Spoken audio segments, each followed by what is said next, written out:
शामियम का क्यों, मैं हूं बिल्पा and welcome to the champagne show.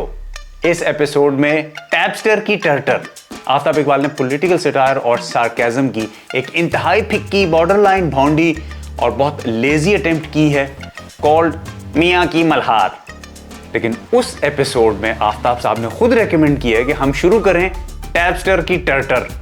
आप ज्यादा ये तो कर सकते हैं ना, मेरी तरह एक आध दिन आप भी मियां की मल्हार कर लिया करें यार। क्या इसमें मियां की मल्हार छोड़ दे, कुछ और कर लिया करें।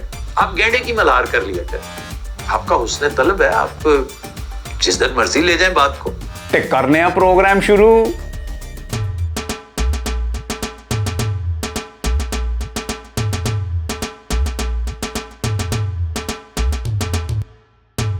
ऊपर से वो रज के मनहूस है बेचारा।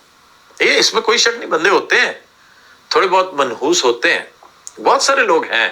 इवन पीटीआई में भी ऐसी कोई बात नहीं। आफ्ताब साहब पीटीआई को छोड़ें, कुछ टीवी शो के होस्ट इतने मनहूस होते हैं कि टीवी चैनल वाले उनको हर 2 साल बाद ठुड्डा मार के बाहर निकाल देते हैं। फिर ये होस्ट यूट्यूब पे बैठ के कहते हैं, भाई मैं अपनी मर्जी से छोड़ के आया था, उन्होंने मुझे नहीं निकाला था। मेरे भाई उन्होंने मुझे क्यों निकालना था? उन्होंने इसलिए निकालना था कि TV show host was being an annoying jerk. और आफ्ताब साहब, कुछ शो होस्ट इतने मनहूस होते हैं कि उनकी अपनी टीम के मेन आर्टिस्ट उनको 1 नहीं 2 नहीं 3 दफा छोड़ के चले जाते हैं। फिर ये होस्ट जाके उनकी मिन्नतें करते हैं, ओ यार मेरे शो पे वापस आ जाए यार, व्यूज नहीं आ रहे। लेकिन आगे तुमने ये कहना है कि तुमने जो शो छोड़ा था वो तुम्हारी गलती थी, अब दोबारा तुम ये गलती नहीं करोगे। और आफ्ताब साहब इनकी मनहूसियत चेक करें, वो आर्टिस्ट फिर इनको छोड़ के चले जाते हैं। कैसा है? क्रिकेट में बड़ी कोशिश की, पत्थर उठवाए, मिलिट्री ट्रेनिंग दिलवाई और उस ट्रेनिंग पर 13 लाख फी दिहाड़ी खर्चा भी आया।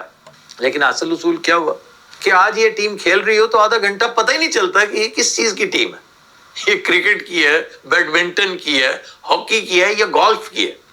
वाह आफ्ताब साहब, अगर तो ये आपने जुगत मारी है तो मैं ये नहीं कह रहा कि ये आपके लिए शर्मिंदगी का बायस है, लेकिन मैं आपकी जगह होता तो मैं शर्मिंदा होता।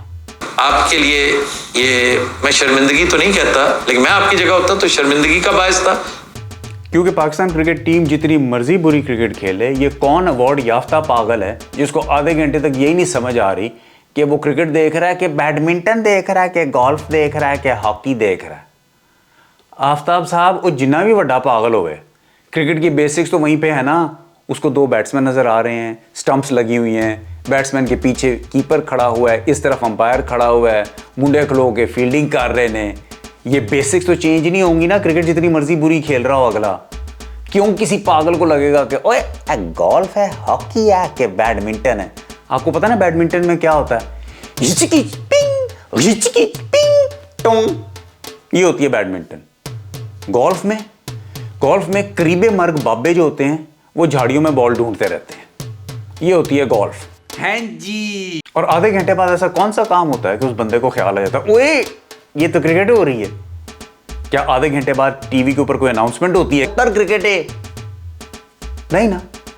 तो आफ्ताब साहब, अगर पाकिस्तान क्रिकेट टीम को देखते वक्त किसी को यह नहीं समझ आ रही ना कि वो गोल्फ, बैडमिंटन या हॉकी देख रहा है, तो मसला पाकिस्तान टीम के साथ नहीं, मसला उस बंदे के साथ है। ओदा इलाज कराओ। मैंने आखिर उसे फोन किया कि यार ये एसओटी किस चीज का एब्रिविएशन है क्या? तो यार तुम्हें नहीं पता, स्कम ऑफ द अर्थ। अस्तगफिरुल्लाह यार, तुम सीधी तरह स्कम ऑफ द अर्थ ही कह दिया करो, इतनी स्टाइल यही है। अब कहने का मकसद ये है कि जिन्हें लोग एसओटी ही कह रहे हैं वो भी तो मुल्क चला ही रहे हैं ना।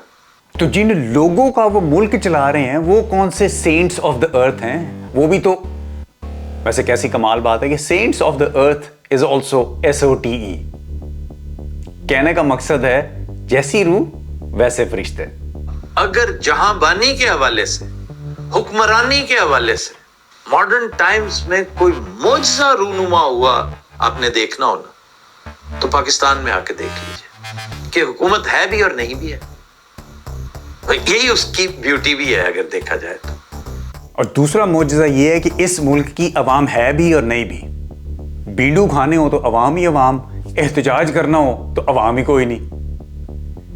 और यही इसकी ब्यूटी है अगर देखा जाए तो। ओकाड़ा स्टाइल, ओकाड़ा। और अगर किसी तरह स्वीडन हमारे अंडर होता तो फिर हम देखते कि ये नोबेल प्राइज कैसे नहीं देते। 4 वीगो डालों की मार थी, 4 वीगो डाले, और विद इन अ डे और मे बी 2, वैसे मैं 2 एहतियातन कह रहा हूं, विद इन अ डे 4 वीगो डाले और 1 ईंट। आफ्ताब साहब क्या यबली मारे, 4 वीगो डाले तो अगलों ने आपके घर भेज दिए थे। यहां पे स्वीडन की बात हो रही है, पूरे मुल्क की बात हो रही है, डाले ज्यादा करें।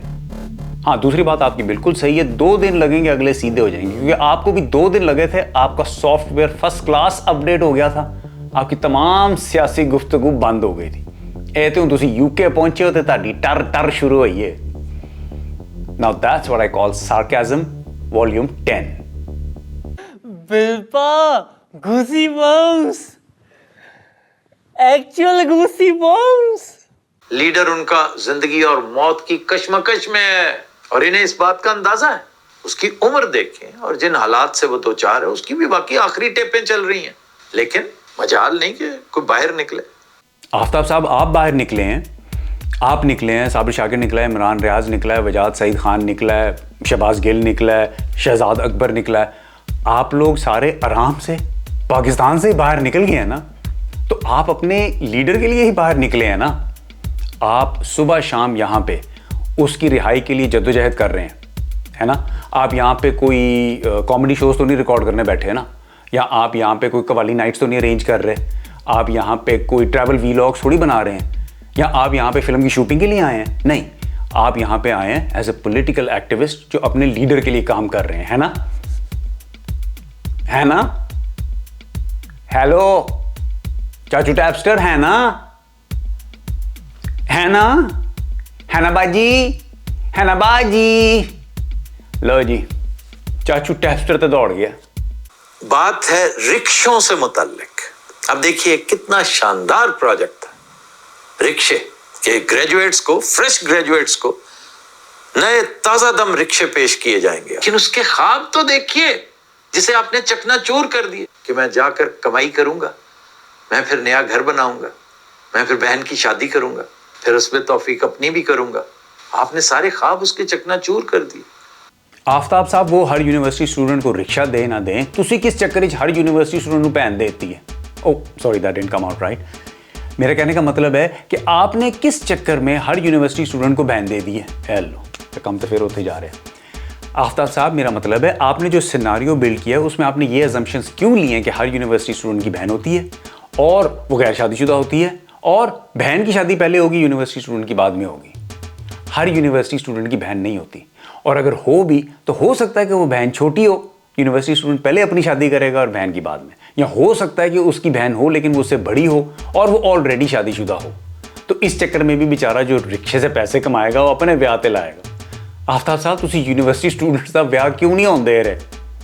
आपका मसला ये आफ्ताब साहब कि आप वीलॉग से पहले रिसर्च नहीं करते मोहित पीरज़ादा की तरह। आप आते हैं, कैमरा ऑन करते हैं और शुरू कर देते हैं टैपस्टर की टर्टर। Well, until next time, keep टर्टरिंग।